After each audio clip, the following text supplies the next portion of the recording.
Alright, so welcome back to Stitchcraft 101 everybody. In this video we're going to learn how to single crochet in both a chain space and a stitch. So let's jump in.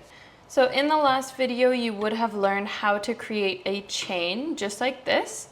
And you should have practiced a couple of times to get comfortable with your tension. So what we're going to do from this video here, we're going to hold our yarn and the second stitch from our hook, so not the one that our yarn is currently coming out of, the one beside it.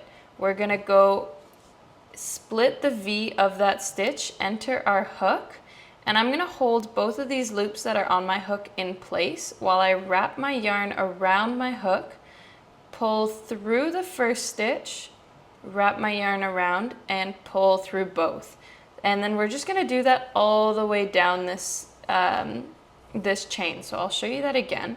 We're going to enter our stitch, wrap around, pull through our first loop, wrap around, and pull through both. So we'll do that all the way to the end. Alright, so this is what your piece should look like. Your stitches might be a little bit looser, but that's normal just being a beginner. With practice it will get better.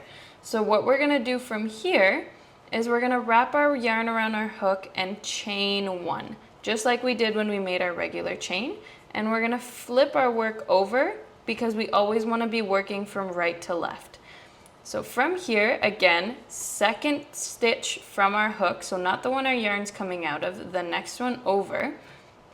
We're going to enter under both of these loops. So this stitch makes a V, and we're going to go under the entire V, so right into this spot here.